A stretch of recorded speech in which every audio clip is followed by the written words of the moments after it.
Welcome to Rewriting Your Reality, a video focused on hypnotic modalities to shift the belief systems that keep you captive. We will explore the journey from being subconsciously programmed to achieving quantum freedom. Get ready to dismantle everything you thought you knew about your own limitations. The mind's power is a historical fact. Franz Mesmer introduced animal magnetism in the 1700s. James Braid coined hypnotism, defining it as a focused physiological state. Crucially, before anesthesia, major surgeries were performed using this trance state, proving the mind's ability to override physical pain. My personal journey proves the mind transcends the body. A near-death experience revealed pure awareness. After being paralyzed, I reprogrammed my body through visualization and discipline. The core truth is that identity is the prison and the key. Your mind can reshape reality itself.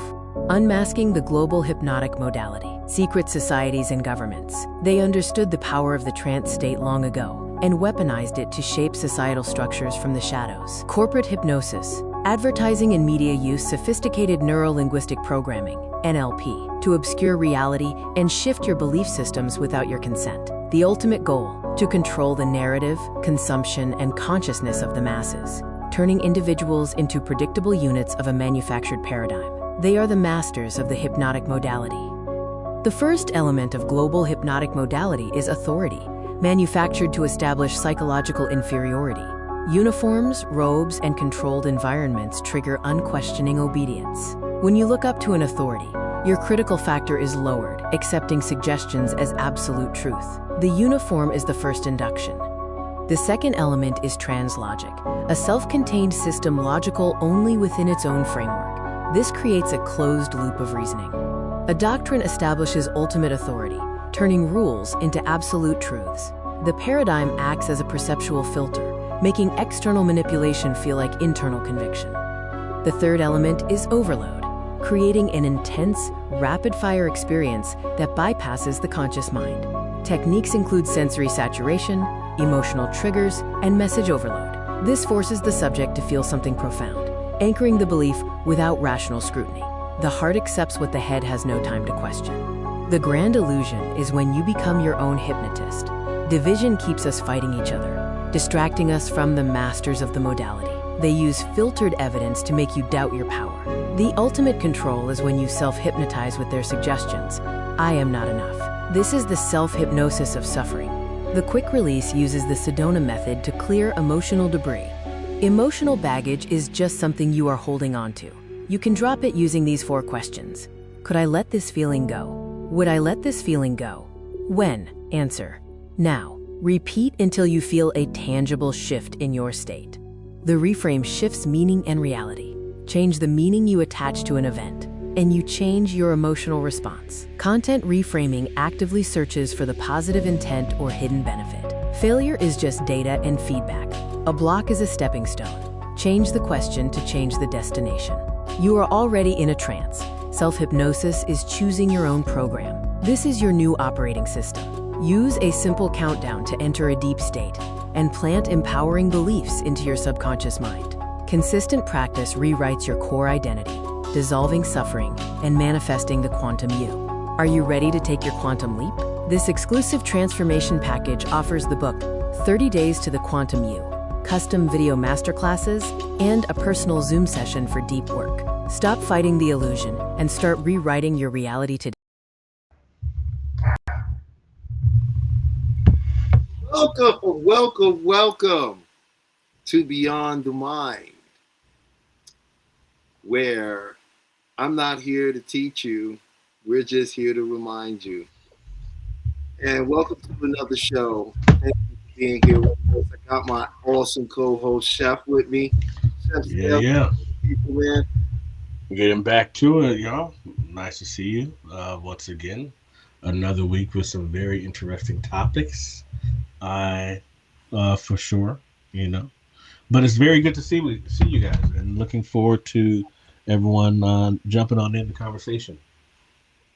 Yes, I'm looking forward to people coming in and joining in, and we'll be able to assist you with something today that can change that state you might be in. And so that's something that we're looking forward to doing. Um, first of all, happy Friday to you, all you out there. You know, you made it through another week. We got wonderful plans for your weekend. Myself, this weekend doing some intense stuff and just absorbing myself into some more information that I've been very so excited about getting into. And yeah, some pretty interesting topics for the we're going to get into. Um, but before we got into the topics, I just want to say, hey, Chef, how was your week? This week was very interesting. It was it was actually a really good, gratifying week. Got some things done, and you know, kind of a very accomplished week. But then when you just kind of sit down, you're like, wow. You look back and you can appreciate it. It's one of those weeks. You know, accomplished but didn't do much, but sit back and look back on it. Absorbed it. You Yeah, know. if you go, guys, if you're watching, please leave a comment in the chat. Let us know how your week. Did you get things accomplished that you were looking to accomplish? Did you run into roadblocks? Did some magical things happen? Some setbacks maybe happen? Share your week with us. Uh, It's hard to hear you, Talib. okay, is this better? It's a lot better. You're kind of dipping in and out a little bit. Oh, okay. Here we go. How's that? There you go. Much better. Yeah. All right. Cool. All right. But yeah, we'd love to hear about your week. Please leave something in the chat letting us know how your week went. But our topic this week is the midlife crisis Hmm. and how that shows up in the modern age, right? And specifically, how that also shows up for black men. Hmm. Because you might be surprised to know that statistically it does show up differently. And there is a stigma in this country, especially when it comes to the black psychology that's been occurring that a lot of people aren't aware of. And we just would like to shed some light on that. Maybe if you're out there and it's something you relate to, maybe you like to jump in, share your thoughts on that, and also share some things you may be able to do about it. So, Chef, you have share some of your thoughts? Yeah, I know a lot of men don't really know that we're going through a midlife crisis. That's the first thing. Because the actions are different than what our parents' midlife crisis were, right? Buy the fast car, get the convertible. You know what I mean? Like that was the thing that they did. We don't necessarily do the same things. Ours looks a little different. Yeah, You it know, looks very different. It looks very different, you know? leaving the country. You got the passport bros, doing what they do. That's the ones that are of age. They're going through a midlife crisis. They just don't realize it yet. Because they haven't dealt with the other side.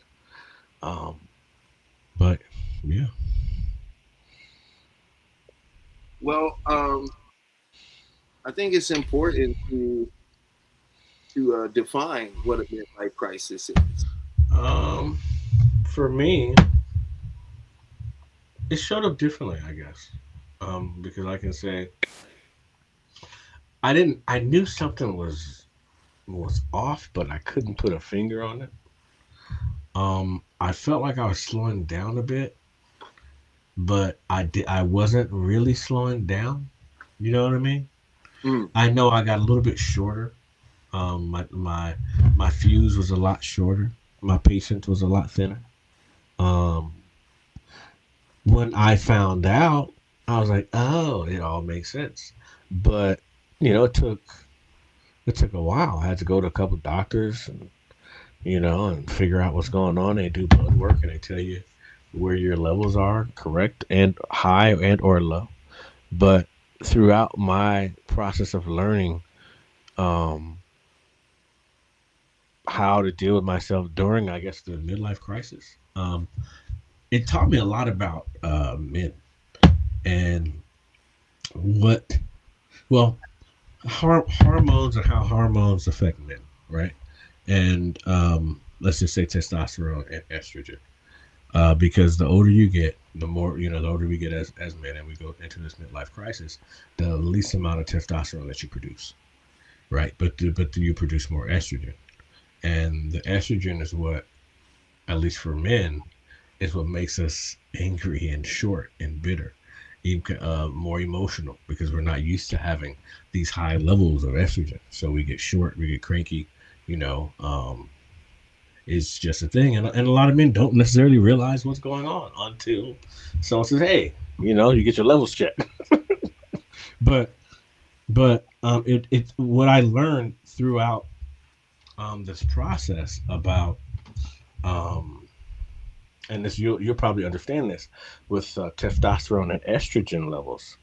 And I learned a lot of the dudes that get caught up in jail and in prison and uh, gangs and so forth are really high. Their estrogen is really high, and a lot of times people don't necessarily know that. But if you can tell, the short temper, very angry, um, willing to just snap off in a moment, that is a very when you have a lot of estrogen, it really runs a man kind of crazy a little bit. And a lot of us don't necessarily know that. But I learned that through going through my midlife crisis, I guess, or, menopause. As they told me it was menopause. I said, look, this is what you're going through. It's like, oh, okay. Um, but it really gave me a greater outlook on what chemicals are in foods and how that can induce certain behaviors in men. And the fact that I guarantee you, based on the food alone, if you just did a test on the average 25-year-old's testosterone levels today versus 10 to 20 years ago, it is Mm. way low, like way low, based on the food, the clothing, the plastics that we wear, the food that we eat, the fast food, the stuff that's in the air. Everything's changing.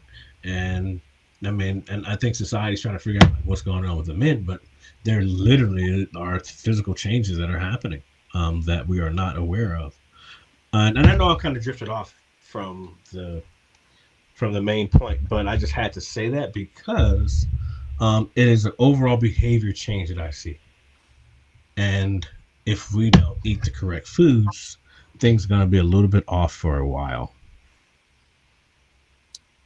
Okay, I don't disagree with any of that. I'm a researcher, so I got some notes here and things about midlife crisis about black men that it's Mhm. statistically been documented about this type of thing, right? So I'm just going to read some of this information, okay? First of all, midlife crisis in black men is often compounded by systemic stressors, Hmm. including chronic health disparities, Hmm. financial pressures, Hmm. and racial trauma, leading to emotional exhaustion Hmm. and shortened life expectancies. Hmm. Men in this phase often face intense pressure to man up, Hmm. hiding anxiety or depression behind a facade of strength while grappling with mortality and the desire for a greater purpose. Key factors driving the crisis. Black men in the US have the lowest life expectancy, often dealing with earlier onset of chronic illnesses like heart disease, diabetes, and prostate cancer, which can trigger mortality anxiety. Systemic stress, constant daily exposure to racism and social injustice, often referred to as re traumatization, leads to emotional exhaustion, which is a form of chronic fatigue stress. The strong black man trope. Societal pressures often force Black men to swallow pain, causing them to neglect physical and mental health needs, which leads to a later crisis point. Men between 40 and 50 often report immense pressure to balance career, financial responsibilities, and changing family dynamics, leading to higher levels of stress. These are just some of the notes that I've taken about midlife crisis in Black men, which are just a little different from just say general midlife crisis in America. Well, that is a whole different beast. Well, this is what we're looking at when we look at a midlife crisis in men in the modern age, especially. What I'll tell you what I see. I would say in all men, though. I would honestly do say in all men, but in this particular dialogue we're having, I'm saying in speaking in Black men's cases. Mm-hmm. But go ahead, I'm listening. Well, I was going to tell you what I see. What I see is early depression, and we don't know it. Alcoholism. You know, a constant need to go out at a certain age. You know, still doing the same things. And the alcoholism is kind of a common thing that you see.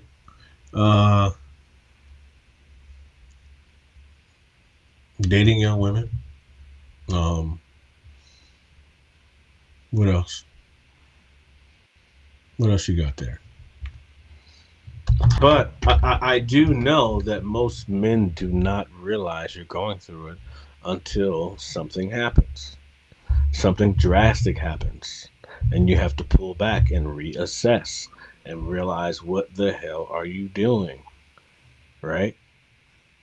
I mean, that happens to, or something drastic happens and you lose money once again, and and you have to reassess and like, hey, what am I doing here? This is not where I should be. But once again, it takes a while to realize that you're going through it, right? For me, I didn't know I was going through it, man. I honestly didn't. Because it's not a thing that we discuss with each other. You don't say, hey, man, how's your midlife crisis? You don't discuss that shit. You or how's your menopause? It's not something we have the tendency to want to do and be younger, is a part of it. It definitely is a major part of it. It all comes from the change of testosterone, and the fact that when you hit a certain point, the way since we exist within the era of time, flowing for what we understand in one direction. Once you hit a certain point in your psychological framework, there is no going back. Mm-hmm. And there's only going forward. Mm-hmm.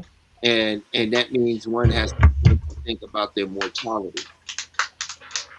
When you're young, if you're not super depressed and going through a lot of things, then more than likely you're not thinking about, how much time you actually have on this earth. It's not until you've had enough experiences in life and you've reached that point on this carousel of life that you realize there is no going back. I will never be younger again. And then you start to look at things you wanted to do that you can't do, and things that you may think you can't do that you may be able to do, but you feel, now that I'm older, this isn't appropriate for my age, because we've all had to deal with ageism throughout our life, psychologically, right? But they never taught us to deal with ageism once you get to a certain point, especially in men's life, because the purpose of man is to be useful. So if you're not being useful, or you're incapable of being useful, or you feel like a big part of what you were capable of doing came with your youth, right? This begins to bring in question your identity. And as all midlife crisis has to do with existential uh, sort of dread or crisis with who am I now? Mm-hmm. If my youth defined who I was, when I don't have the youth anymore, who am I? Mm-hmm. Right? And in a midlife crisis, a lot of men begin to change careers, Mm-hmm. try to find a new purpose, right? Because a lot of the purpose was attached to the identity of youth, Mm-hmm. you know. But we've been taught to bottle it up and not, you know, express ourselves. So I think that leads to a lot of toxic behavior anyway. You know what I mean? And then when you tie in a midlife crisis on top of not being successful or feeling like your life is not amounted to what you wanted to in the first place, you can't even afford to go buy the car to make you feel younger. You're right. So let me ask you this question: how many men do you think between the ages of 40 to 55 know that they're going through a midlife crisis? Out of 10, let's say out of 10, the average number out of 10. How many out of 10 do you think know? I would say out of 10, 8 know, You think so? That's 2 high. don't know, but 8 of them are refusing to accept it. They feel it. They feel it, right? Yeah. And because they won't accept it, this is why they go do what they go do. Mm-hmm. Right? It's a way of saying, no, it's not true. I'll tell you, man, I really am enjoying the Middle Ages. It's just a lot different, you know, a lot more settled in. Um, the wisdom that I have now versus what before, I think is a main factor. Um, but you could just see the bullshit, like far beyond, before it gets anywhere near you. Like, oh, I see what that is. Just step out of the way, let it pass you by, and get back over. Well, there's I'm learning and learn, or am currently in the process of experience, and each phase of life has its unique beauty to it. It has its moments in it that you can be in and enjoy, Mm-hmm. And I feel like this stage of my life is no different than that, right? Some of these things are things that we were taught to believe, Mm-hmm. right? That are not true, right? And we end up repeating these stories like they're true, but they're not. They're not true, and then we make them true over time. Like I see a lot of people I knew who were unhealthy when we were younger, and we gotten older, and now they're like, "Oh, my body, I was because I'm older." I'm like, well, not really, because you was complaining when we were young, bro. You was unhealthy when we were young. Mm-hmm. Now your unhealthiness, you can give the story to the age, right? Like, but it was there, it was already there.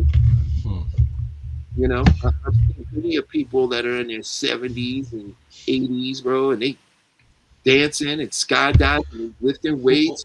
Well, I mean, the thing is that men, we go through our little loss of period before women do. We hit it earlier than women do because we start losing testosterone at age 25. So at 25, you'll never have the same amount of testosterone than you'll have. You'll never be higher than 25 if it's natural. So, after 25, your testosterone drops, and it's on the fast track going down. Well, see, that sounds like organic language. I would agree with. Fast track going down, like I'm just saying. I know dudes that are 60 years old that just had babies, bro. It's not about having babies. It's not about having babies. You're talking about the hormone, the testosterone, that energy level. Yeah, because that's what I mean. We're workers of the nervous system, right? So, like, if a person's nervous system's out of whack due to their hormonal change, then what are we working on? we're working on putting it back into hormonal perspective, because working with the nerves means working with neuroplasticity. But if it's not acknowledged that that is a situation, Well, then I'm not working with them, then there it is. All right. right? These are people that would never even come to me.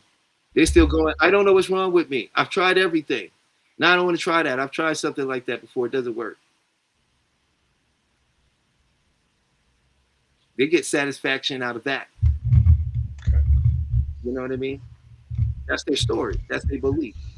I'm not, people that's going to deal with me is the people that they understand something a certain way.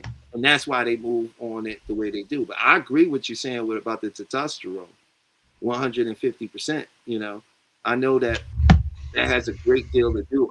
And I know we never will have what we had when we were younger. Mm-hmm.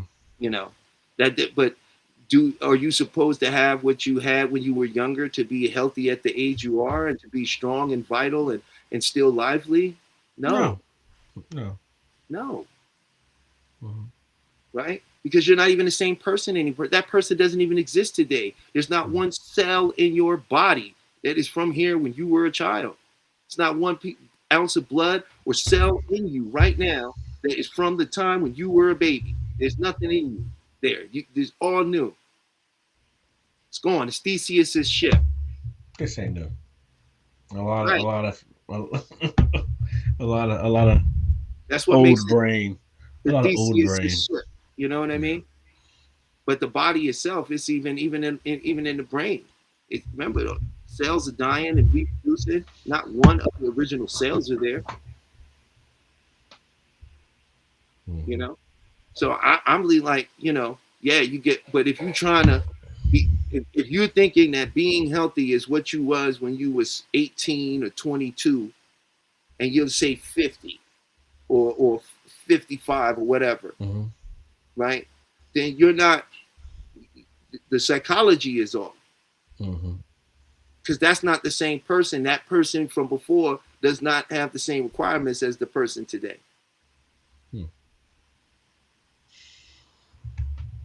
You just dig in the requirements that's required today.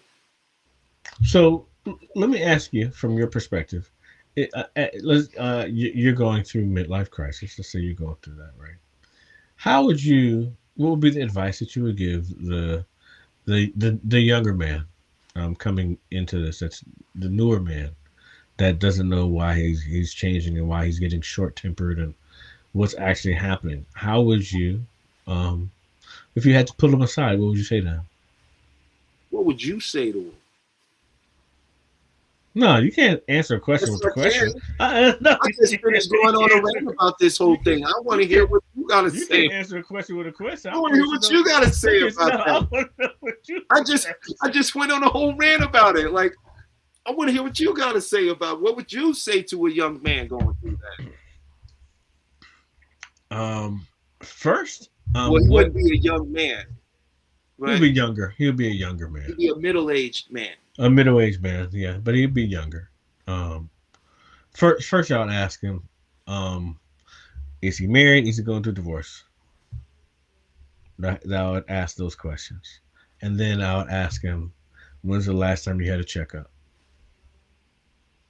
When's the last time you got your a full checkup? Kidneys, lungs, liver, all the works, all the disease checkups, all the, everything, full checkup, and then blood work to see where your levels are at. That's what I'd ask him. And the answer would probably be no. So then the next question would be like, well, if you're not feeling right, there's some things you need to check up on yourself, right?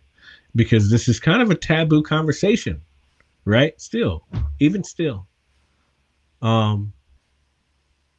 And I guess whatever the response would be, I would then be like, hey, this is what you need to do.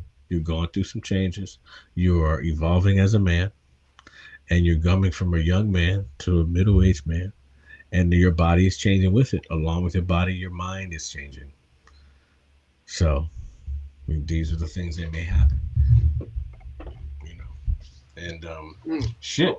Okay. Another thing, though, too, is that I have made a conscious effort to constantly have therapy as an option, right?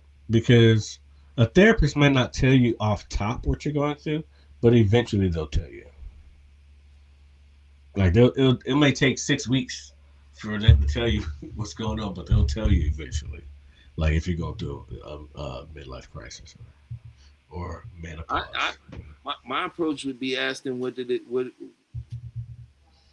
first of all, what's happening? What is going on? Mm-hmm. Then I'd ask them how do they think they got there?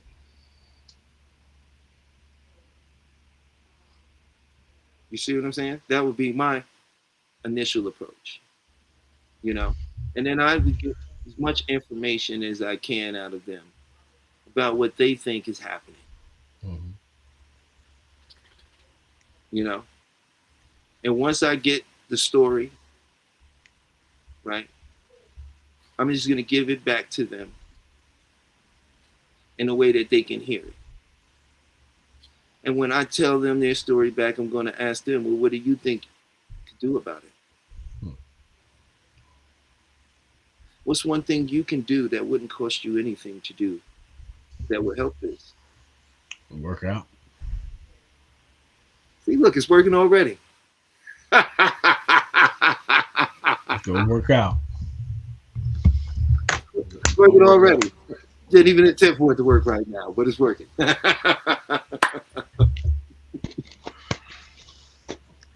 Yeah, I would get them to talk. And when I get them to talk and we get to that point, right, then I can let them know some information in a non-judgmental way. I let them know about some of the research that's there that points in some of the directions and some of the things they do. And I would lead them to the place where they would come to the understanding that, oh shit, I'm having a midlife crisis. And they would see it. And then when they had that huzzah moment of clarity, I'm like, okay, let's have a session about this so we can change that. Let's let that go. Let's move beyond it. Let's look at what the next phase of life is. I mean, because it literally, all this stuff is approaching every single one of us here. If you're lucky, you can enter it and you can exit it. If you're extremely lucky, But hey, no one talks about it. Like, no one talks about midlife crisis. Why not? Why are men so afraid to talk about this shit? It fucking exists. It does. It exists. You slow down, your back hurts, your knees bother you, but then there's changes you need to make within your diet and your mind. You have to reset, and you have to recalibrate, and you have to understand the body is not the same body as it once was. As you said, there are no cells in the body that remain in the body at this age. So everything that you're doing should be new or newer. Kind of like shock and awe, right? Revitalize yourself, your body. But you can't just revitalize your body because your mind is going through all kinds of fucking changes. So you got to keep your mind fresh too. You got to do some mental gymnastics. Well, I like to tell people that it's as hard as you say it is, it's as easy as you say it is. It's your perception, and you have the ability to reframe it because your whole mind is working off your imagination. Period. And a little for anybody in the audience, if you're not at home, just imagine how many windows are in your apartment or your house.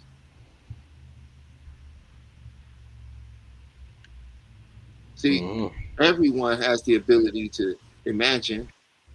You know how many windows, and if you could sit there and think about it or see it in your mind, you're using your imagination.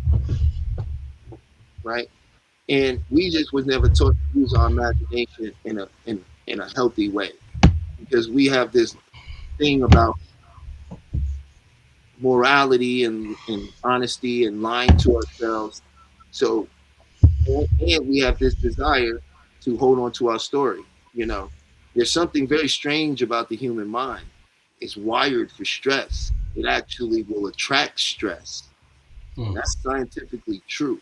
That's something It's provable, right? And it's why so everybody experiences some form of stress, right?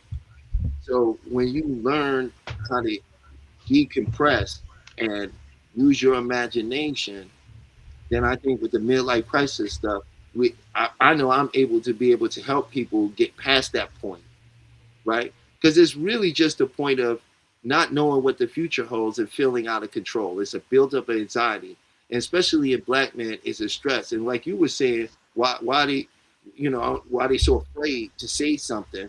Well, when you look at what society has done, and really how just individual men have visualized or pictured their life being, or the things and stresses they've dealt with, and the roadmap they're following in their mind from whatever traumatic thing happened to them, then you begin to see why. Oh yeah, nobody gonna say anything. We've been living in a culture that shames and demonizes men when they decide to show vulnerability. You feel what I'm saying? So naturally, you're going to that you if you know you stick your head out the window, somebody's gonna slap you. You're not gonna stick your head out the window. You see what I'm saying? And I think that's where a lot of men are with it, where it's like some men, they don't reach out now. Why? Because they tried before. They may have had a relationship with somebody, which that's something we can really talk about too. How past relationships affect men and how that carries over in their dating lives as well. But when you compound that together, I think that's where you find a big part of the issue when it comes to midlife crisis and not getting the help that they need, not a lot of help not really being out there. That is, we can just all know like that because it's something that has been, pushed out of the culture. Well, once again, there's no support system. Um, you know, but I guess the next thing is, oh, you really need a support system for a midlife crisis, right? That would be the question. Oh, you need a support system for that. Like, you understand what I'm saying? So like it just it almost as if it's a conversation that was 20 to 30-year old conversation. It's not a new conversation, right? Because like, to be honest with you, I was hearing about this shit in the '90s, bro. Like I haven't heard about midlife crisis for men in the 2000s era. Because you basically men have just kind of been just going, I guess, escaping from the U.S. and not actually dealing with it here.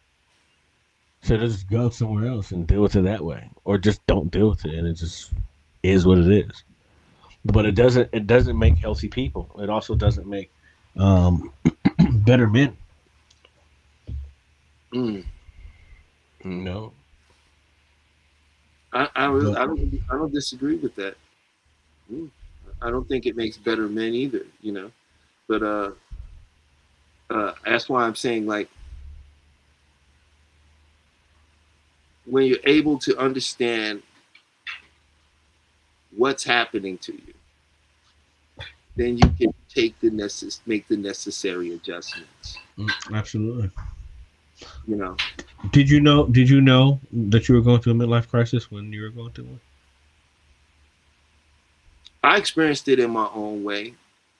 When I experienced it in my own way. For me, it was sort of difficult. I was going through a lot of different things at the same time when that began. When that began for me, my best friend committed suicide.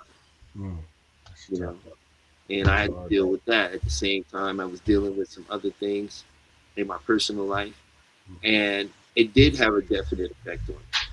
And because of that, at points, it felt like it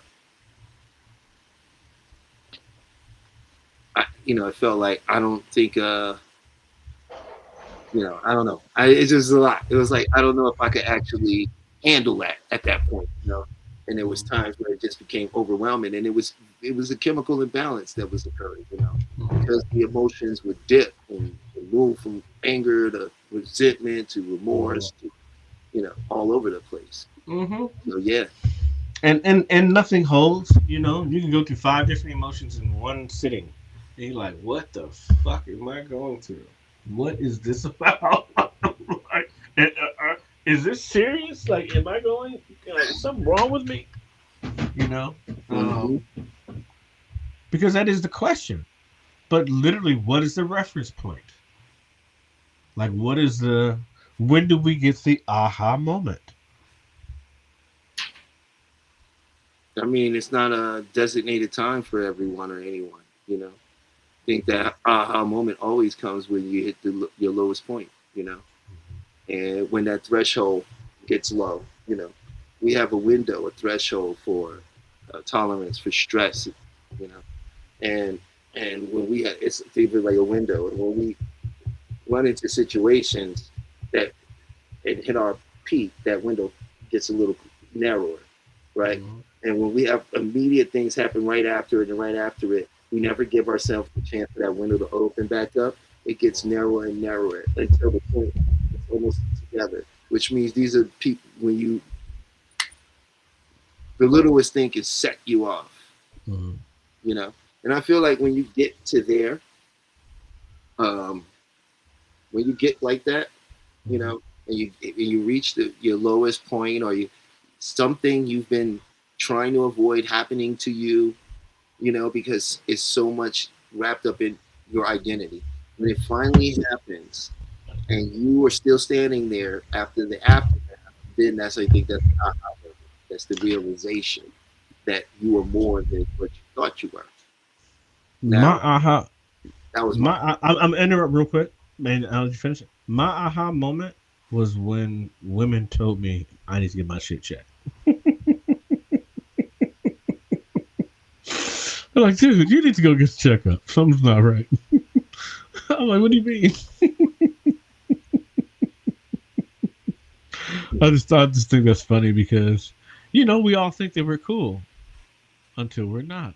And then you're like, oh, maybe I was a little bit off, So being told that your behavior is not good is a very, not saying it was bad, but, you can be better, right? It's very like, hey, you got to look at yourself. It's like, did I do something wrong? Because a lot of times you don't feel like you did. But it could have just been your tone. And for me, it was my tone. Which, it made me make a conscious effort. Like, this is so crazy because it all links up back to hypnotherapy. But during the height of my midlife crisis, I guess, the tone that I used with my loved ones was not the best. And I made a conscious effort when I went through school, hypnotherapy college, to make sure the tone of my voice doesn't feel threatening, right? And it all comes from the midlife crisis and just the frustration of all your levels being off. But I made a conscious effort with my tone, and with that conscious effort with the tone, I use that tone through hypnosis now. I use it for the good, right? Because anything that can disturb can heal. So anything that's bad can be used for good, at least in terms of the yin and the yang wise. But I realized that my tone was bad and off, and I needed to correct it. And it was fucked up, excuse my language, but it was fucked up because it hurt that people who I loved recognized something about me that I did not recognize about myself. Right? But the good thing is that they cared enough to say, hey, I think you should do this.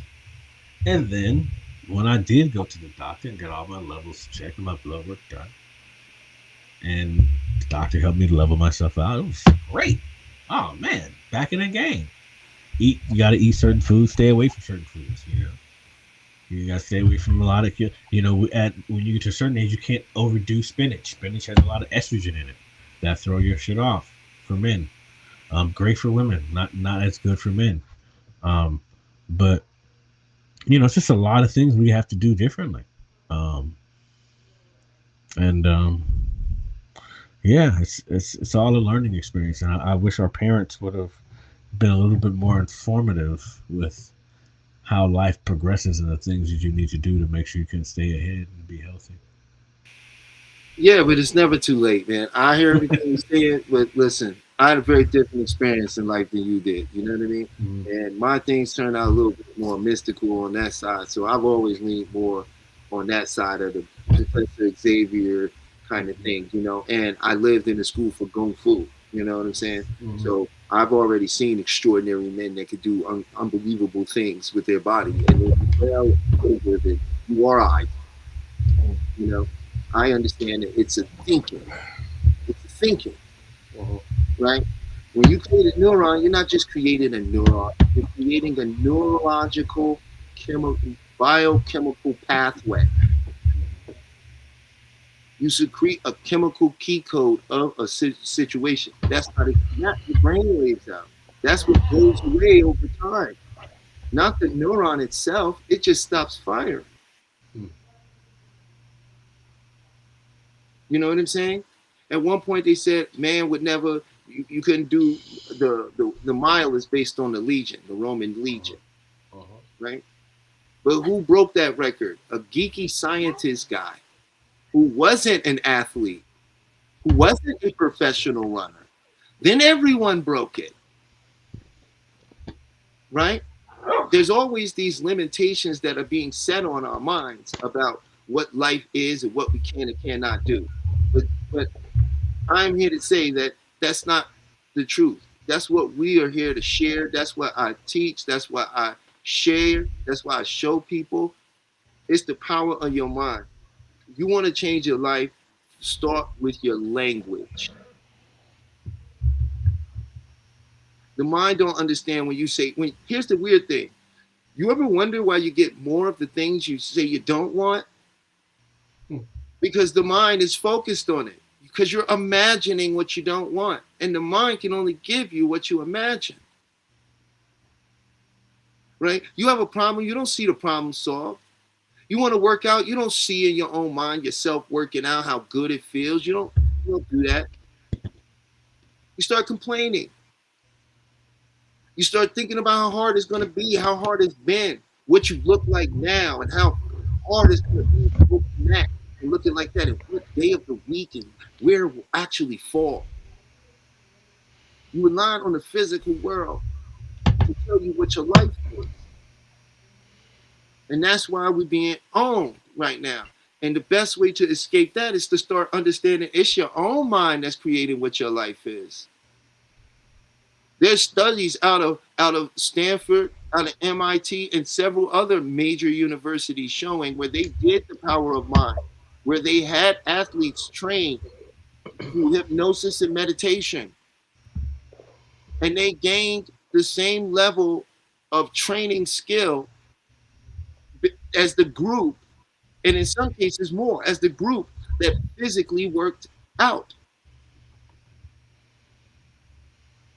The mind is it doesn't know the difference, right? And we all going to get older. We all going to pass out of here. But the important thing is this. You get to decide what that's like, what it feels like, and what it means. And because we haven't had that opportunity to understand that, we still looking to other people, and they telling us from their terrible experiences, their terrible family, friends, and other anecdotal things that they heard about how terrible it is for us to get older and never be that kid again. But what they don't tell you is that because when you come to people like Chef and myself, you learn there is something called an inner child. That is a part of your psyche. That is a part of your psychological makeup. And that loving, wonderful inner child, even in men, that they told me, that boy that loved to run and play baseball, football, and all the other things, is still there. And when you get in tune with that. I think during a midlife crisis, right? I think you won't be in a midlife crisis. I think at that point you become to understand that you're at a zenith in your life to where you can do anything now. You are fully grown and fully capable, right? And it's not over. You know what I'm saying? I don't want to run a mile like an 18-year-old. I want to run a mile. You see what I'm saying? And that's my philosophy on it. Just to tie up what we were talking about with the midlife crisis, so that we can move on from it. I don't want to be a Debbie Downer on the midlife crisis for too long. I just wanted to bring some awareness to it. Hopefully, see if there was anybody out there that wanted open up the chat. I think we went a little too old on our audience. We might have gone a little too old. Well, I know people in our little group was like, "Oh, well, I'm not gonna come up there. You guys are talking about stuff I don't know." Oh no, hey, I'm in the office. I got things to do. I don't want to touch that. I'm like, oh no, we're not gonna keep talking about that. Nah, I'm good. That's funny. No, but I think it's very good that we just kind of touch on it, and because once again we have generations. Well, I think it's very interesting that the people who don't want to speak on it are women. And this is the exact point, you know what I mean? When it comes to men's health care, when it comes to the ideal of men having problems, that's not something that women like to hear, right? Because they've been taught a different philosophy, you know. I think it's a very needed conversation, an important one, and something that men don't really get to be a part of very often, you know, and share. And I would love to hear some women's perspective about it. You know, but I guess some of them don't want to share about that. So we're going to move on, since we don't have any men in here that want to jump in and say something and speak and open up their mind and hearts to a conversation that could lead to healing and maybe profound change in their own life. So I'm going to move on past that, but I wanted Peach to come up for a second and Peach. Let's go, Peach. There you go, Peach. Come on in. There we go. Yeah. Yeah, there she is. So, what is it that y'all want to know about your conversation? I think it's awesome. First off, I'll just say that much. Um, I am not a delusional woman. I understand that men go through things. It's a natural occurrence. It just makes sense to me, right? If a woman has to go through changes, why wouldn't men go through changes? Why wouldn't men have psychological things? Just because y'all don't have menstrual cycles and do all the things that we do, it doesn't change that you're human. You're a person. A lot of the So changes are similar too. Like hot flashes. Sometimes cats be like sweating. You're like, yo, why are you sweating? They're like, I don't know. we don't think it's a hot flash, but that's what it is. You know what I mean? The cats be just sweating out of nowhere. You're like, yo, what's up with you, bro? You good? look, the biggest one is the libido change. I mean, ladies, come on now. I know y'all are watching, and I know that is one that burns you. Oh, he was all of these things when we were younger, and now his libido is gone.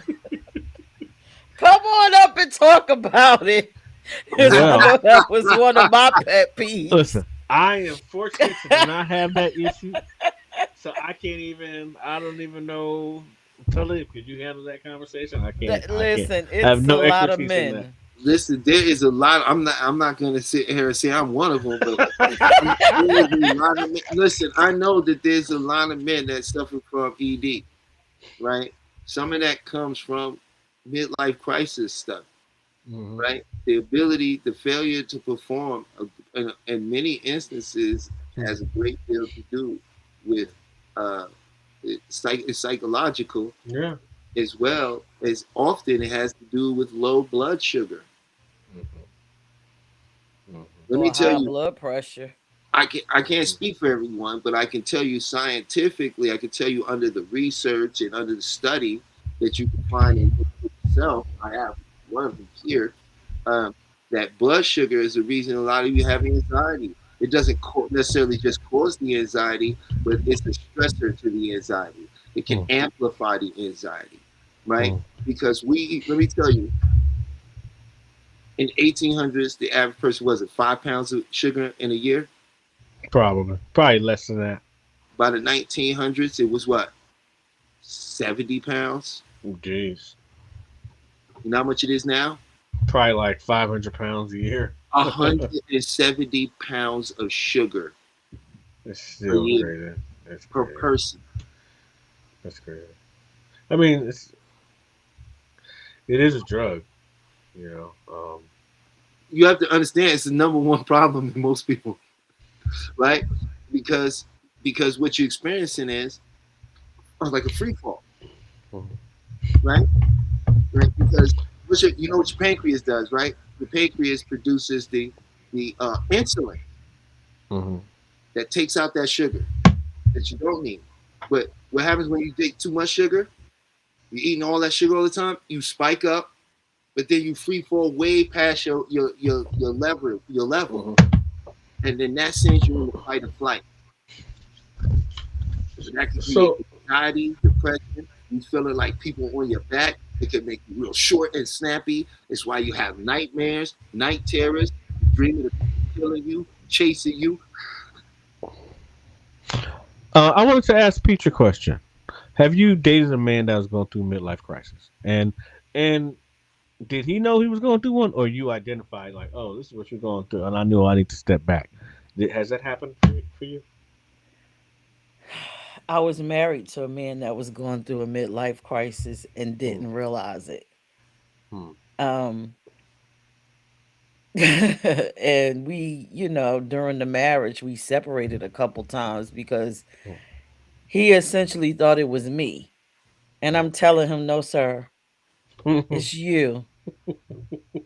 It's you. You Hmm. gotta get your health together. You have to go within and figure out what's going on with you mentally. Hmm. So after a couple separations, then he realized, oh no, it's me. The first go to for most men is the medications. Hmm. To which I can say I was kind of ignorant back then. I wasn't for the medication. I'm like, listen, if you got to take all these meds to want all of this, then get out of here. Hmm. But, I've learned peace and patience. But yeah, I think I have dated a couple people going through a midlife crisis. And what was the most blaring, the obvious, like what was the tell, like the obvious like thing that stood out that made you know that they were going through a midlife crisis? Besides the ED, it would be like just the mood swings. Hmm. Like men Real, have terrible real mood short, swings. real short. Yeah. Hmm. Mhm. Over the most pettiest thing. You're like, "What? Are you really upset over a pencil? Hmm. Like why are But we arguing but over be a pencil?" full on But full upset. on like, Hmm. "Oh my god, I can't believe you." I'm like, "What? Are we mad over a pencil? Is this what we're doing today?" Mm. It's so bad. It's so bad because I just know. I remember myself catching myself like kind of what you said, but I said it to myself. Like, am I really tripping on this? I was like, oh yeah, I gotta figure this out. I can't be like this. Yeah. Because you don't really understand like what we go through. We don't understand how we actually affect the loved ones. And I think that's the most important part about having this conversation is how we affect our loved ones when we're not going through something that's major in our life and we try to act like it's not. Right? Like because going through a midlife crisis and going through menopause are milestones that you are, if you've had a good life, you're privileged to be able to go through those things, right? But we never talk about how we handle them. and you know the good side and the downside. I don't know necessarily know the good side, but the downside. You It know. is a good side because y'all have higher highs of happiness. The downside is just as bad, but the happy. Oh my God, I love you. Mhm. You're the best person in the world. I can't believe I met you. It's like, okay, are you okay? Is there a happy medium? And another thing with men, y'all sleep patterns change. Oh yeah. Hmm. Mhm. I've Wake up 3, 4 noticed o'clock in the morning, 4 o'clock and 4, 5 o'clock in the morning. Go to sleep at 9, 10, and sleep good. sleep every other hour. Oh yeah. Hmm.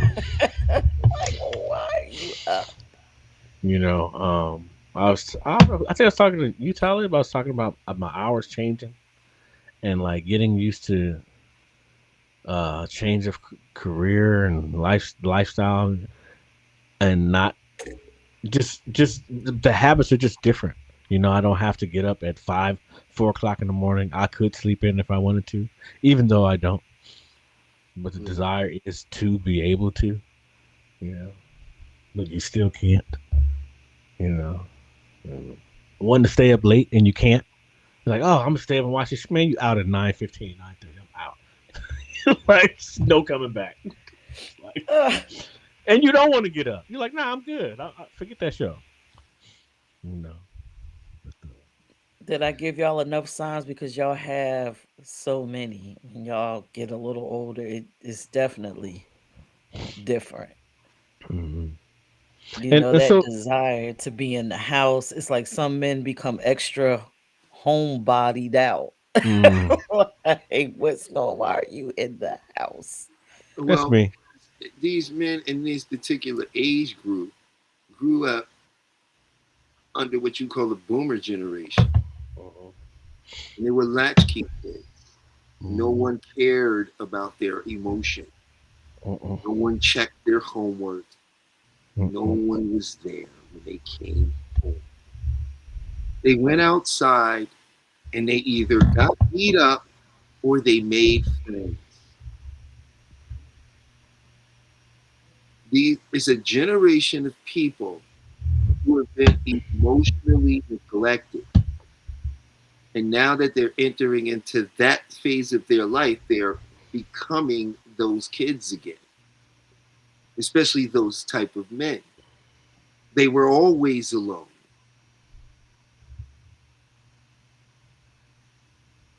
People forget that.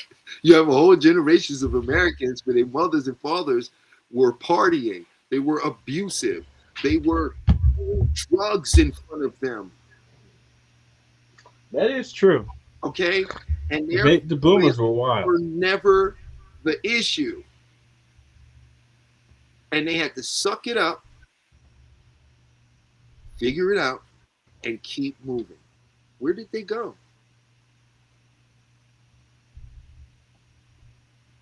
This is what I mean. A lot of people walking around because we all wear a mask. And most Mm. people, you don't, you meet the mask. Hmm. And body The syndrome, representative. right? Mhm. When you learn about the body and body syndromes, you learn it works in like four parts. Here's your front half, right? You carry some pains and discomforts here, but you know what? Your back half, that's all the stuff you don't want nobody to know about. That's what we care. That's why a lot of our financial, when we worry about money, it's in our lower back behind us. Why? We don't want nobody to know about our financial stresses. So we carry them in secret. It's the load on our spine, you know? And I think a lot of these men, when they hit this point, they end up reverting back to what it meant to be. Why would they ever go, I need somebody to talk to? They grew up under the psychology. Nobody wants to hear what I have to say. It doesn't matter what I really say because they're used to getting pushback and argument and or being told they're being ridiculous or suck it up. Everybody out here suffering. You ain't the only Mhm. one with problems. And this happened before they got into relationships. Then they went into relationships trying to fix that. then that went to hell. And what would they go back to? Oh, well, gotta rely on myself. Let me go back in the corner. We'll buy me a PlayStation. Get me some dumbbells. And I'm an Uber. And just get what I need. It becomes this type of thinking. Because that's what they know. That's from my expertise. Sounds boring. They need to get a therapist and get a life. We're up to right now. Because I'm not the therapist. We're in the feel good business. So but once again, so let's talk about menopause. What are the similarities that you notice, Peaches, with men and women? Because since you were with a man that went through midlife crisis or menopause, whatever you want to say, versus you going through menopause, what was the difference that you saw, or was there even a difference? Mood swing. It's just about the same. The mood swings. Only thing you're not losing the little girlfriend every month. That's the difference. That's it. We have terrible mood swings. Some of the women go through real desert dry spells. That's a lot of men probably have like these huge midlife crisis because their woman just dries up. Some women sex is painful, and then there's some that's just ready to, yeah, let's get it. So, but it's basically the same.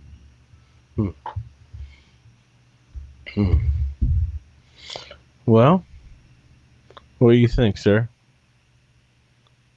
Khalid? Step away from that one for a little bit. He said, "I'm just getting out." Well, I just get out of that one. I didn't know. I was like, Well, I just think jump in. Yeah, I mean, I think it's interesting that we literally go through a lot of the same things. We just don't know, because we look at theirs and they probably look at theirs like, yo, that person's stripping, and you're like, yo, that person's stripping. Well, it's the same because I don't really look at it as man and woman like that anymore. I really go into the phrase of emotional and the physical, right? Mm-hmm. And there's the emotional male and there's the emotional female. There's the physical male, there's the physical female. You know what I mean? And I start looking at it more from that lens on the EMP scale and how, emos express things differently inward, because of the fact of how they experience the world, while physicals express things outwardly here in the world because they're very physical, and those two different things produces different outcomes when they are stressed, when they're in different situations, right?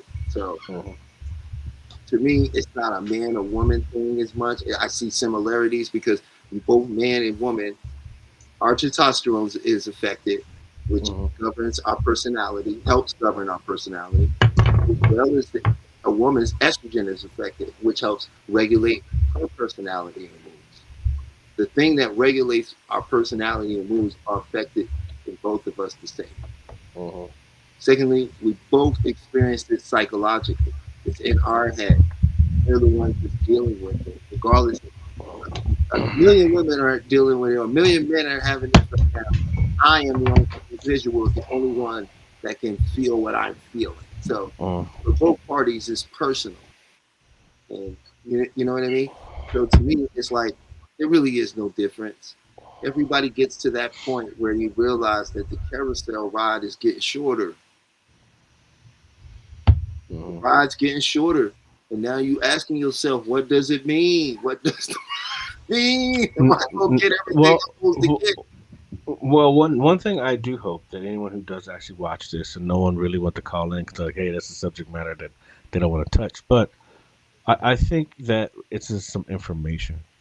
Like you can take this information, and if your mate or your other is between the ages of 40 and on up, and they might be acting completely out of pocket, one of the things that they may be going through is a change, and it's important for us to recognize that and maybe help them, and or say, "Hey, I know what you need.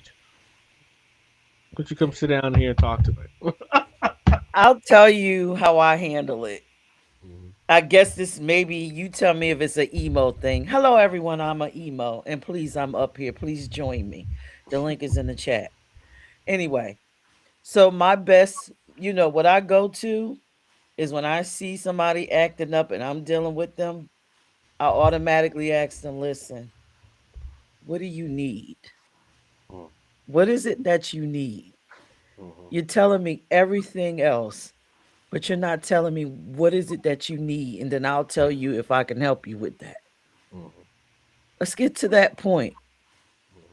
Or if they're going off on someone else, I become the peace. Somebody got to be the peace, right? Mhm. Mhm. I'll be like, listen, it's not that bad. Let's calm down and let's just do something different. But what is it that you need? What are you trying to say to me? And that normally works for me to bring them out of that space. So is that an emo thing or? No, I think that's more Shenanigans. Shenanigans. Oh, okay. Yeah. Well, I would just say that was a good person thing. You know, Mm-hmm. that's just being a good person. I don't think that's something that I mean, or you could have handled it that way. Quite frankly, you know, it's really when we look at it that it's about how we internalize. You know what I mean? And how we take it in and express it. So, you know, in this instance, I wouldn't say that. I would just say that was the way to handle it. Is that I would say that it's supposed to be. You know, it was like, hey, get it, no problem. What can I do Yeah, what do you to need? alleviate It's that? You know, was good. It wasn't, oh baby, I love you, I hear you, come here, oh my sweetheart, let me hold. It wasn't that. You see what I'm saying? It was a, hey, I'm with you. You see what I'm saying? See, this what I mean by the internal aspect, or the person that is not as associated to the physical world versus the person that is, right? Mm-hmm. Right. So the very fact that you didn't go up here and say, "Well, I want to hold you to make it better." Mhm. No, you was like, "What can we do, or what can I do on my end, just on my end, to help you with some of the stress you're having?" Mhm. You sound like someone that's accountable, though. I am. Mm-hmm. If I'm wrong, I'm wrong. If you can give me some facts on the ground that I'm wrong, Mm-hmm. then I'm wrong. Okay, I'm wrong. And shit, I'm allowed to be wrong. I'm allowed to be right. I'm allowed to be whatever I want to be. Mm-hmm. So I'm okay with that. Yeah, but I think that's an excellent way to handle it. That's it. If you're listening, more people should handle situations just like that if you can. You know, be as kind and understanding to a person's situation and understand that it's real for them, even if it isn't real for you. You know, and that I would really pass that on to people. No matter if it's not real for you, be in tune and see that someone in their whole experience is real. Mhm. Just approaching and dealing with the situation, respecting the fact that it's real to them. Doesn't mean I have to go, I don't agree and I don't think it's real, but you don't even have to do all of that. But just Right. understanding that, right, creates rapport and makes a person begin to, they open up, they let you in, Mm-hmm. right? When you denying a person their reality, their first automatically is to defend the reality. And that's what the critical mind is going to defend the reality, right? If you really would like to stop getting into so many arguments with in certain situations, notice the nature of what you're saying. Are you trying to understand what they're saying through what you're saying, or are you trying to prove your point through what you're saying? I just basically be trying to understand. Help me understand what's going on over there. and let's see if we can work this out. And if I can't, I will say, listen, that is a huge task that I can't, but that maybe is something that you personally might need to work on. And I'm cool with that. I just try to remain calm in my space. I don't want to be rattled all up like that. Can I ask you? I don't see the reason. Can I ask you a question? Does it matter Mhm. in an argument if you're right or wrong? No. It's Okay. just about I'm about a resolution. What's the resolution? What where are we going with this? What are we trying to solve? Tell me what we need to solve and let's just solve this and be done with this conversation. Of course, you're human. We might have to revisit this, Mhm. but I'm okay. But let's resolve it. All right. I like that. That's a great way to be. So we got about 30 minutes left. What's up? Where are we going with this? I don't know. I did want to say this much for the women that's watching. I think a lot of it is not that a lot of women probably would say, "Oh, I'm kissing ass or whatever because it's guys," but I'm not.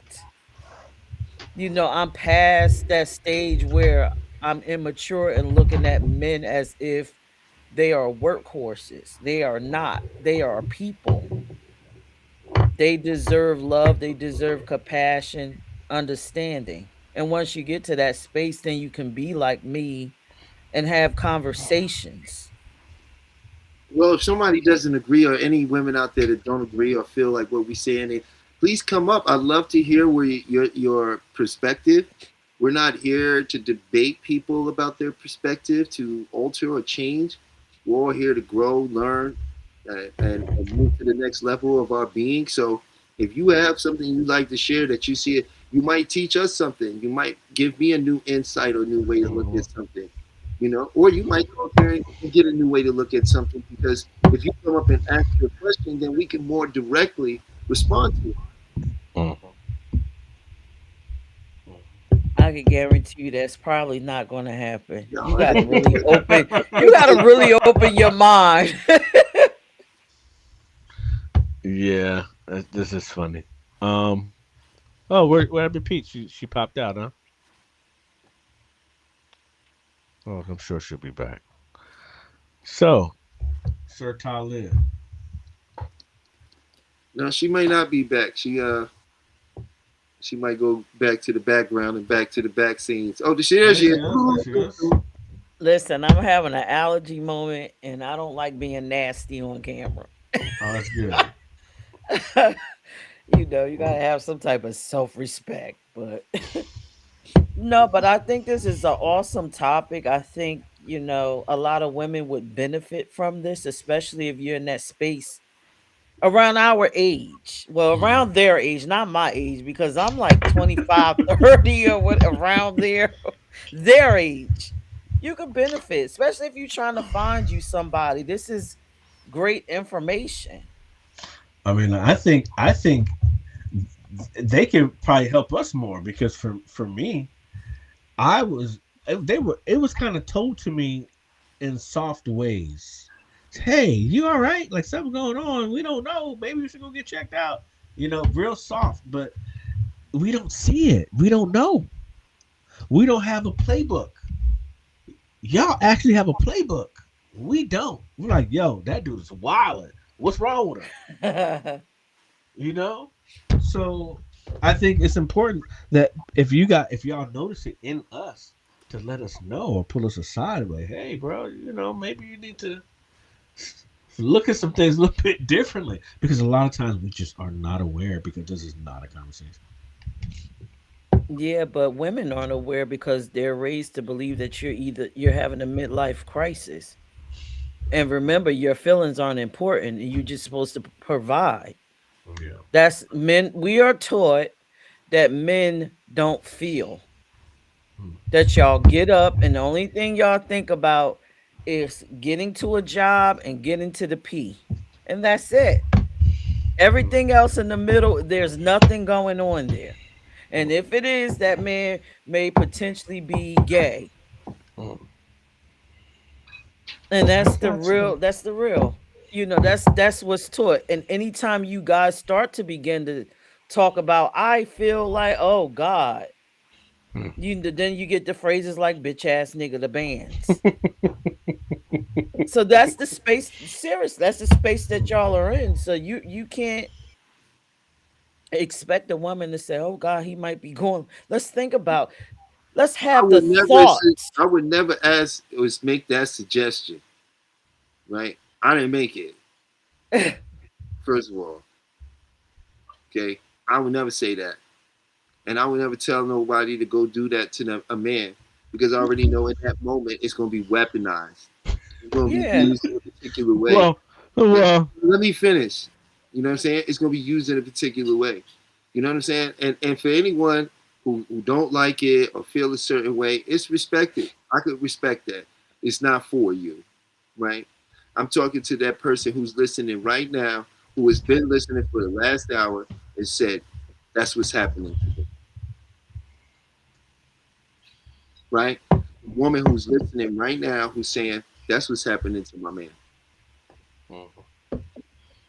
I want to help him. You see what I'm saying? I'm talking to the people that care, that have that situation. If you don't have this situation, I totally respect why you think this is stupid. You don't care for it. You have that in your reality, you are correct. But thankfully, I don't live in your reality. And my beliefs don't require you to believe them. So you're more than welcome to not listen. Now, what we do though is hypnotherapy. Right? What we do is help people who want help with the power of their own mind. We give you the guidance, we show you what to do, we walk you through it, we take you through it. That's what we do. Wait a minute, but who you gonna hypnotize in that situation, him or her? Because her mind state needs to be altered too. No. What you have to understand is this: whoever, when you come to me, I'm gonna deal with you. You change, everything around you change. There's a structure in the family. Okay, you don't have to go in there and change everybody, right? When you step into your power, when you step into your understanding and you step into your own alignment, right? Other things begin to move within that alignment. That's when Uh-huh. people go, "What are you doing? He's changed." You don't have to tell nobody, "Look at me." They want to know what you're doing. And that's when you tell them the amazing things you're doing. And that's when they take you seriously. That's beautiful. Ladies, if you do come see to live and you start getting your mind changed, also get a bank account and start putting some money away because your mind might be changed to the point where you might need a divorce. Just get that money and have it right. I'm just, I'm just joking with you. But no, seriously, when you're sometimes it shifts and it's okay. Reality changes. I know mine has, so. And I was wise enough when I was pivoting to start putting that money, go get that retainer together. It's okay. I'm just adding comic relief here. Yeah. That was for the, since you want to put this reality of haters out there. I don't really believe haters exist in my universe, and that's just for me personally. Uh, I've learned a great deal about the important thing is your language. Start speaking your reality that you want to experience and stop speaking for your own limitation. You spent years saying how you're right about the things you don't like and don't want. Has it changed anything? No. So what's wrong with just trying? We're in the feel good business. Will you agree, Chef? oh no, I'm here. We're definitely in the feel good business. And we're here to make people feel good, but you can't make a lie feel good, can you? You can't heal a lie, right? And if you're not speaking truth, then what are we going to heal? Are you asking me a question or are you making a statement? It's both. A little bit of both. A little bit of both. Both of A us little bit sat of up both. like, wait a Yeah. minute, let us listen. A little bit of both. You know. What do you But mean? you know, we're What do you mean lie to yourself? I show people all the time that the way they choose to say things, it's a choice. And I say it right back to them in a different way. And they go, yeah, I could have said that. Lie. You don't have to lie to yourself. Who said anything about lying to yourself? Reframing. It's neuro-linguistic programming. One of the first things you learn out there when you start dealing with your mind. It's your framing. It's how you're perceiving it by the story and the emotions you attach to it. You can change that. Everything in your mind right now you think is happening is sitting somewhere, right? The future you really want to live is in your mind. You close your eyes, it's far away from you. It's not close to you, it's far away, right? What's close to you when you close your eyes? Your problems, everything, your life that you don't want. That's right there. Why? Exactly. Because the mind. And when you switch, reframe it, turn it around, change the story, mind don't, it's living in your head. It doesn't know the difference. It says, yeah, that's true. And that's what you experience. That's the gift. That's where we in the feel-good business, because we can help you reframe. We can also assist you with letting go and moving past. And this is the power of what we do, that moving past things and that ability to reframe it and change it. It's all just a story. It's all just a story. So I'm gonna tell myself some beautiful ass stories.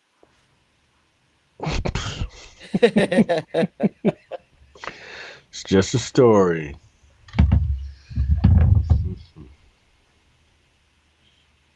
All right, that was Silence. a dramatic pause. But you got to say, Chef, that was a dramatic pause. We Yeah, got, radio silence. Yeah, radio silence. yeah. But we about coming up Yeah, on lighten the it end of up. the show for the night. I feel like we got about an hour and a half in right now. Yeah, we got an You hour and a know, half in, and I thought Peaches. someone would call. I thought someone would be interested in talking here. Oh, it's This, okay. They listening. I mean, sometimes you don't have anything to say when you absorbing stuff. They just yeah. digesting everything. Well, I do know that You want to for take the them out of here with a meditation real quick? You want to do a little bit of something for the people out there? And we could do a little something. And please do not participate if you are driving, operating heavy machinery, Please don't. or doing anything that requires your full attention. If you are, you Yeah. can always play this back and experience it for yourself. No, because I fell asleep last week. that is hilarious. I couldn't. But when he told me that, I was like, "What?" I was just cracking up. So I think we need to Yes. put it. We need to give everyone. I'm glad you did the warning, but we also, if you do not want to go under hypnosis, please cross your legs and cross your arms, so you can not go under. Um, so where do you Yeah, want to I'm where gonna do you do want to go that. with this one? Where do you want to go with this one, Talib? Just go ahead and give them. I want to, give them a little guided imagery for the real quick. Take them on a little All right, let's see. unburdening. Let's Unburdening. see what we got here. I'm gonna take myself off the screen. Y'all are not hypnotizing me. And I'll pass out and hit my head on this desk. You just hear boom. No. There we go. Hold on one second. Here we go. We're gonna get into some relaxation. Yeah, just a quick little 5-minute journey. Nothing, we don't have to hit them up too quick. You know how to induce it quick and bring them there. All righty. Yeah. So let's do this. Let's see.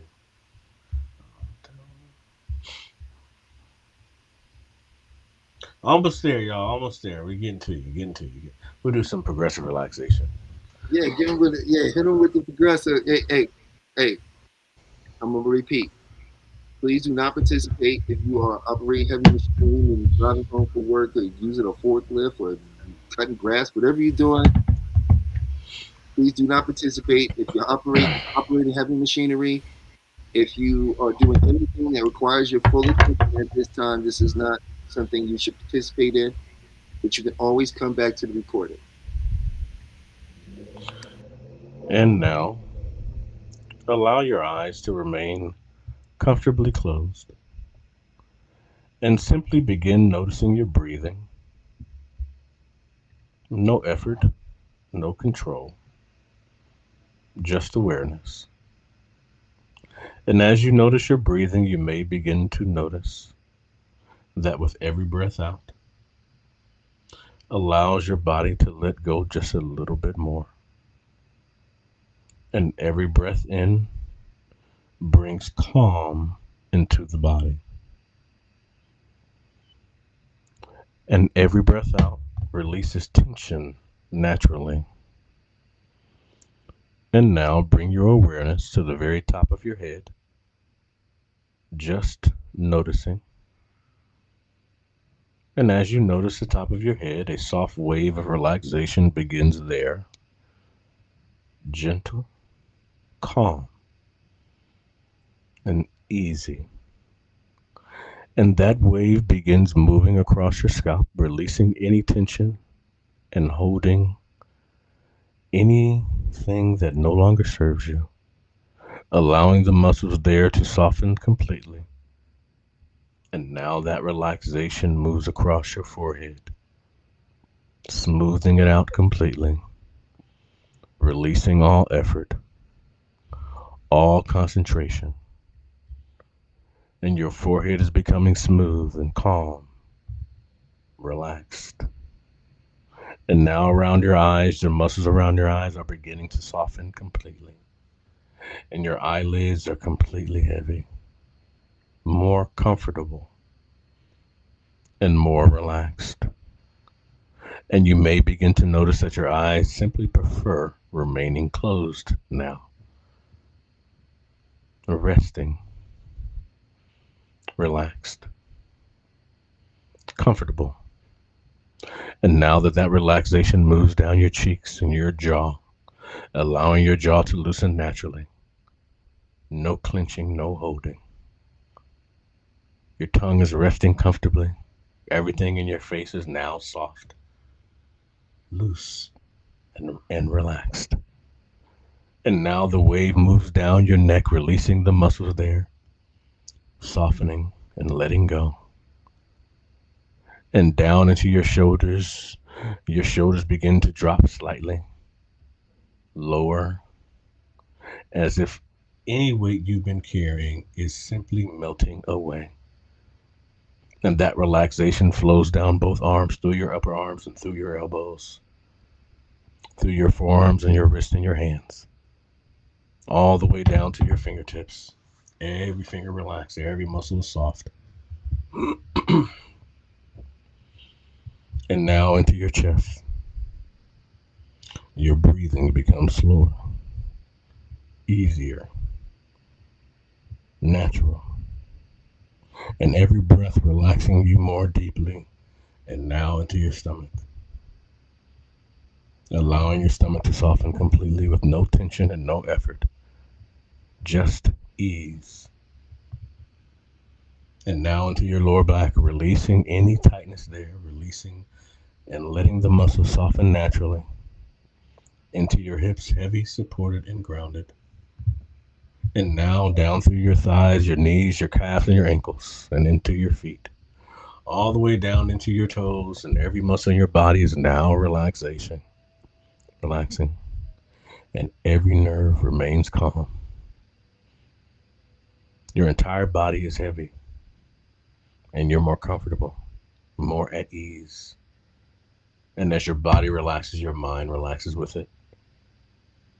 Thoughts slowing down, drifting further apart, becoming quieter. And you don't need to hold on to anything right now. You can simply allow yourself to rest deeply. And the more you allow, the deeper you go. The deeper you go, the calmer you feel. The easier it becomes to simply let go. And now, Take one deeper breath in, and as you exhale, allow yourself to drift even deeper into comfort, into calm, into relaxation.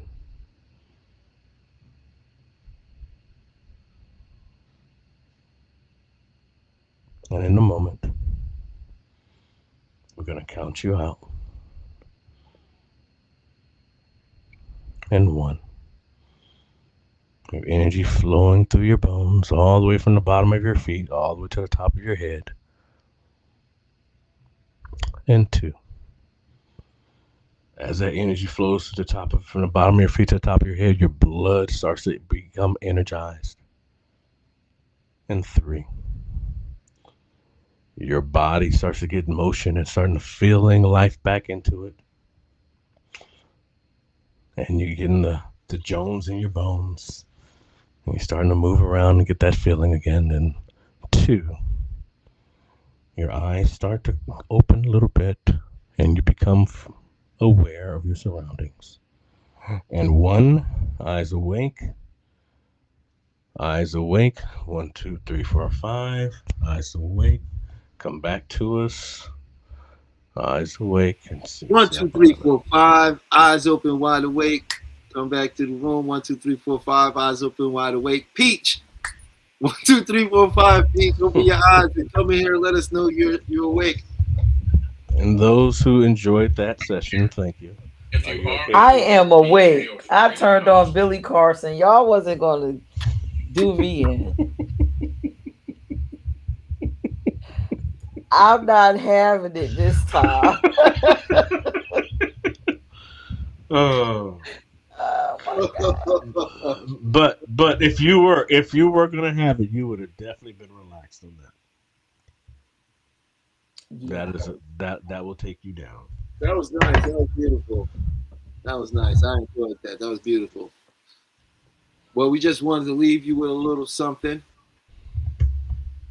Yeah, I just wanted to make sure Peach, you was awake. First of all, I wasn't like I'm not falling for the, I was just on the phone. Thank you for allowing me to take y'all on a journey too. That was a little impromptu, and hopefully you guys enjoyed it. Yeah, if you're in the chat, please let us know what you thought about that. Just leave a little something, a comment, a like. All right. Friday, 6:46. Yeah, that was a great show. I want to thank everybody for joining us. I'm going to be talking about Peach. I'm trying to see if I could get up here a little more frequently, and but I got to talk with the boss man to see what the boss man says.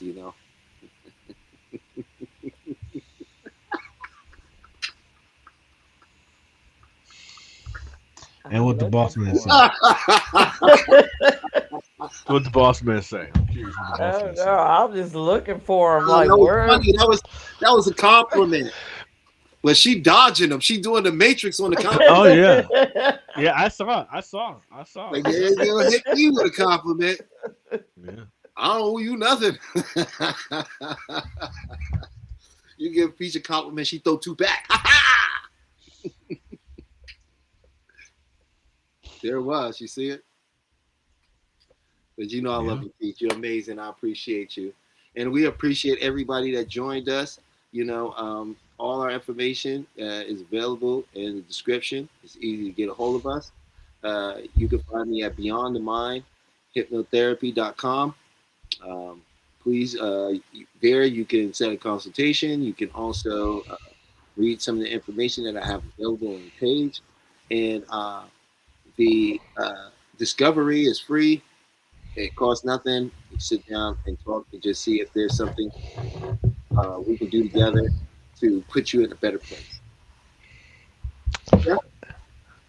Thank you all for coming and watching and see what we do. It's always a pleasure having you, and thank you and for giving me the honor to be the guest host for this show. And we'll see you all next week. And have a beautiful week. We might have a surprise. We might come in before next Friday. Yeah. And it might be a little bit lighter. we've been heavy 2 weeks in a Well, row. those It's a little bit lighter. decent compliment was about men, but now we're about to get back into the business of fun and get into Yes. some topics and some cool things we can try and do. Did you know this about the law of attraction? And that kind of stuff. So Mhm. let's keep it light. Let's keep it love. Oh yeah. And know that the change you're seeking is already there and it's within you. And from Beyond the Mind, we want to say thank you, and we'll see you soon. And if you're awake, 1, 2, 3, 4, 5, I'm awake. Snap out of it. Yes, we're so glad that you're here and enjoyed that ride with us. Have a beautiful week. Take us out of here, Peach. Welcome to Rewriting Your Reality, a video focused on hypnotic modalities to shift the belief systems that keep you captive. We will explore the journey from being subconsciously programmed to achieving quantum freedom. Get ready to dismantle everything you thought you knew about your own limitations. The mind's power is a historical fact. Franz Mesmer introduced animal magnetism in the 1700s. James Braid coined hypnotism, defining it as a focused physiological state. Crucially, before anesthesia, major surgeries were performed using this trance state, proving the mind's ability to override physical pain. My personal journey proves the mind transcends the body. A near-death experience revealed pure awareness. After being paralyzed, I reprogrammed my body through visualization and discipline. The core truth is that identity is the prison and the key. Your mind can reshape reality itself. Unmasking the global hypnotic modality. Secret societies and governments. They understood the power of the trance state long ago and weaponized it to shape societal structures from the shadows. Corporate hypnosis. Advertising and media use sophisticated neuro-linguistic programming, NLP, to obscure reality and shift your belief systems without your consent. The ultimate goal, to control the narrative, consumption, and consciousness of the masses, turning individuals into predictable units of a manufactured paradigm. They are the masters of the hypnotic modality. The first element of global hypnotic modality is authority, manufactured to establish psychological inferiority. Uniforms, robes, and controlled environments trigger unquestioning obedience. When you look up to an authority, your critical factor is lowered, accepting suggestions as absolute truth. The uniform is the first induction. The second element is translogic, a self-contained system logical only within its own framework. This creates a closed loop of reasoning. A doctrine establishes ultimate authority, turning rules into absolute truths. The paradigm acts as a perceptual filter, making external manipulation feel like internal conviction. The third element is overload, creating an intense, rapid-fire experience that bypasses the conscious mind. Techniques include sensory saturation, emotional triggers, and message overload. This forces the subject to feel something profound, anchoring the belief without rational scrutiny. The heart accepts what the head has no time to question. The grand illusion is when you become your own hypnotist. Division keeps us fighting each other, distracting us from the masters of the modality. They use filtered evidence to make you doubt your power. The ultimate control is when you self-hypnotize with their suggestions. I am not enough. This is the self-hypnosis of suffering. The quick release uses the Sedona method to clear emotional debris. Emotional baggage is just something you are holding on to. You can drop it using these 4 questions. Could I let this feeling go? Would I let this feeling go? When? Answer. Now. Repeat until you feel a tangible shift in your state. The reframe shifts meaning and reality. Change the meaning you attach to an event, and you change your emotional response. Content reframing actively searches for the positive intent or hidden benefit. Failure is just data and feedback. A block is a stepping stone. Change the question to change the destination. You are already in a trance. Self-hypnosis is choosing your own program. This is your new operating system. Use a simple countdown to enter a deep state and plant empowering beliefs into your subconscious mind. Consistent practice rewrites your core identity, dissolving suffering and manifesting the quantum you. Are you ready to take your quantum leap? This exclusive transformation pack